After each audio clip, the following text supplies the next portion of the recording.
अब हम देखेंगे कि रासायनिक साम्य क्या कहलाती है, रासायनिक साम्य किसे कहते हैं। तो यहाँ पर ध्यान देना बच्चों, रासायनिक साम्य क्या कहलाती है। रासायनिक साम्य का परिभाषा यहाँ पर मैं लिख रहा हूं कि यदि किसी उत्क्रमणीय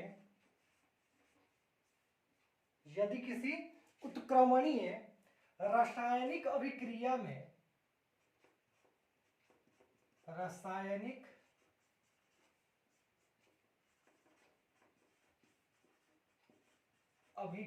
में अग्र एवं प्रतीप अभिक्रिया की गति या वेग समान हो तो अभिक्रिया रासायनिक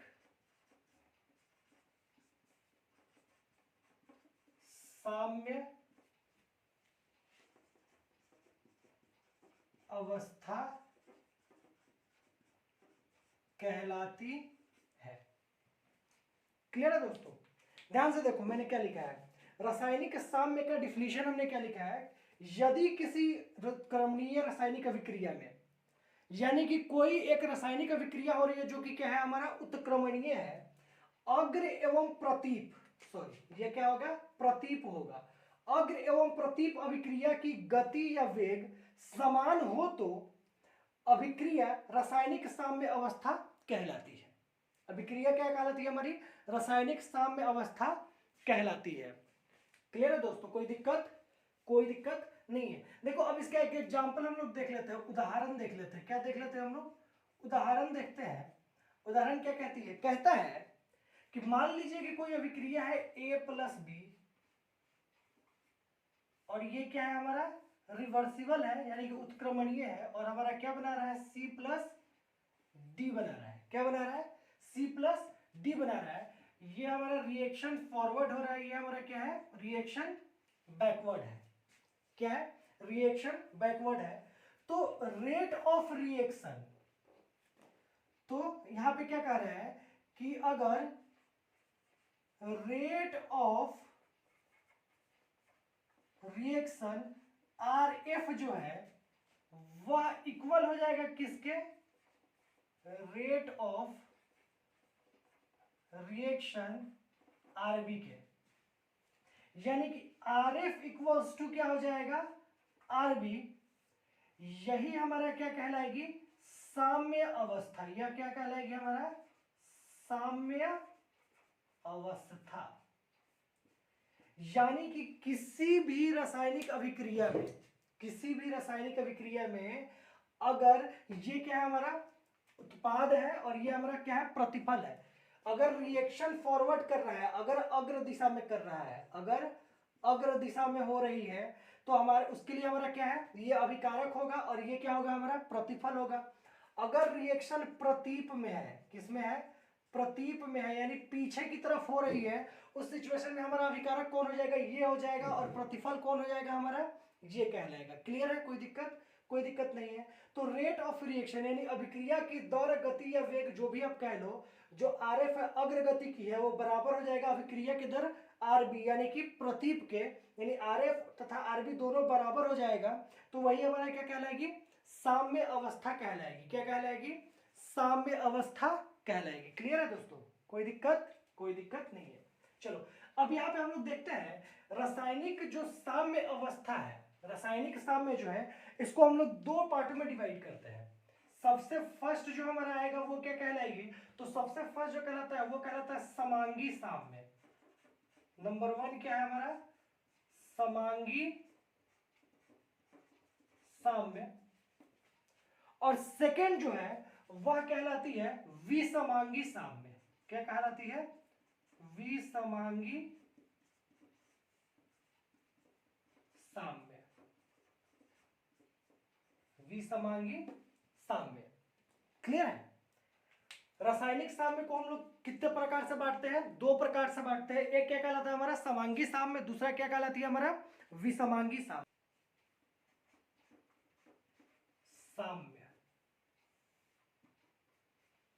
क्लियर है? हम लोग किसके बारे में देखेंगे अभी? समांगी साम्य के बारे में, कि समांगी साम्य हमारा क्या कहलाता है। तो देखिए समांगी साम्य का मतलब क्या होता है, ध्यान से समझना। समांगी साम्य का मतलब क्या होगा, इस चीज को काफी अच्छे से क्या करना है आपको समझना है।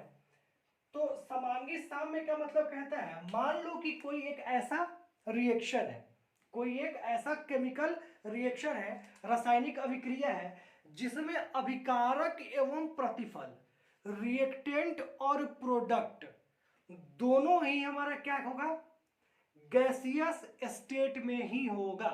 यानी समझो ना, सीधी सीधी बात है कि एक ये है और एक ये है। अब एक मान लो कि ये उत्पाद है हमारा और ये क्या है हमारा प्रतिफल है। तो यहाँ पे उत्पाद भी क्या है ब्लू कलर का और प्रतिफल भी क्या है हमारा ब्लू कलर का, यानी दोनों दिखने में सेम है और सेम अवस्था में है। तो ये क्या कहलाएगी हमारा, इसी को हम क्या कहेंगे समांगी। क्या कहेंगे? समांगी साम्य। इसको क्या कहेंगे हम? समांगी साम्य। यानी अगर इसको हम परिभाषित करें तो हम यहां पे क्या लिख सकते हैं, यदि अभिक्रिया में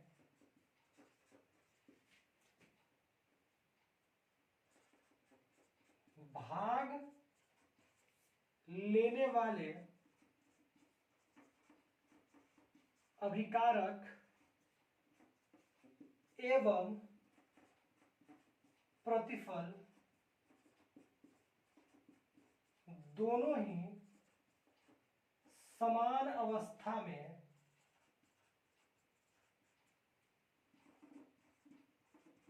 हो। यदि अभिक्रिया में भाग लेने वाले अभिकारक एवं प्रतिफल दोनों ही समान अवस्था में हो।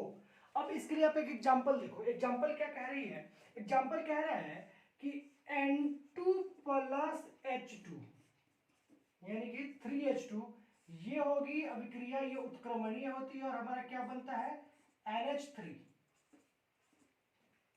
अब यहाँ पे ध्यान देना, अगर मैं पूछूं कि N2 कौन से स्टेट में होता है तो गैसियस स्टेट में। अच्छा H2 कौन से स्टेट में होता है तो गैसियस स्टेट में। और जो हमारा NH3 बन रहा है ये भी क्या होगा गैसियस स्टेट में होगा।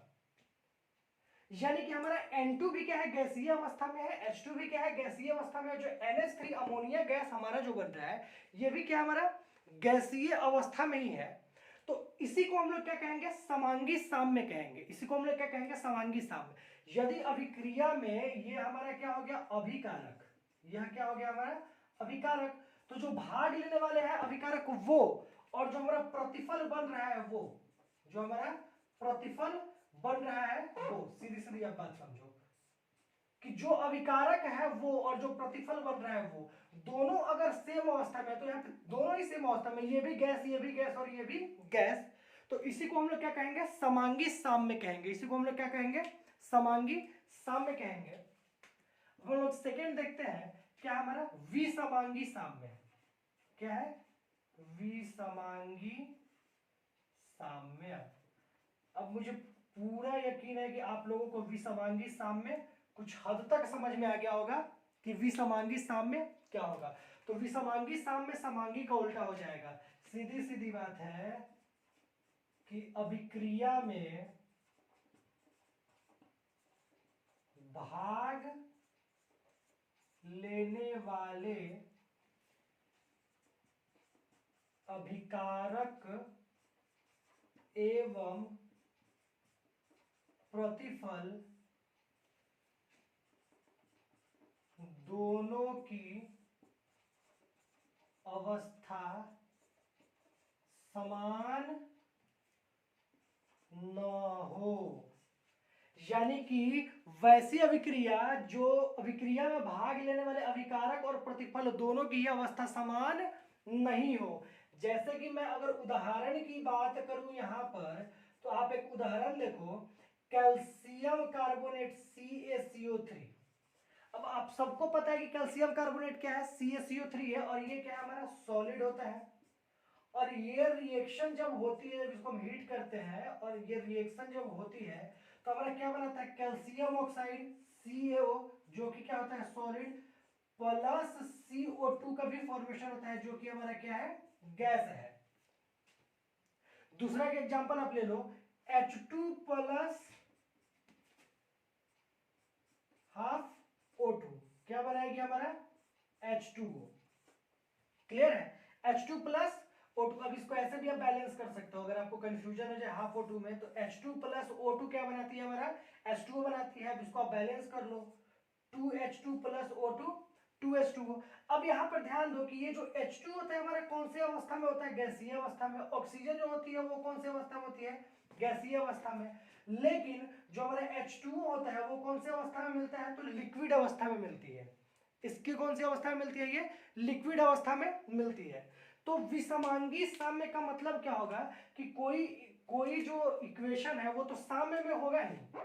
साम्य का मतलब क्या होता है, हमेशा एक जगह पे याद रखना, मैं यहाँ पे मिस कर गया हूँ। ये सारे के सारे क्या होंगे, उत्क्रमणीय अभिक्रियाएं ही होंगे। क्या होंगे, उत्क्रमणीय अभिक्रियाएं होंगे। ये सारे के सारे क्या होंगे, उत्क्रमणीय अभिक्रियाएं होंगी। क्लियर है। तो समांगी साम्य का मतलब क्या होता है, वैसी साम्य अवस्था जिसमें कि अभिकारक और प्रतिफल दोनों क्या हो, समान अवस्था में हो। और विषमांगी साम्य में क्या होगा कि दोनों क्या हो, समान अवस्था में नहीं हो। क्लियर है।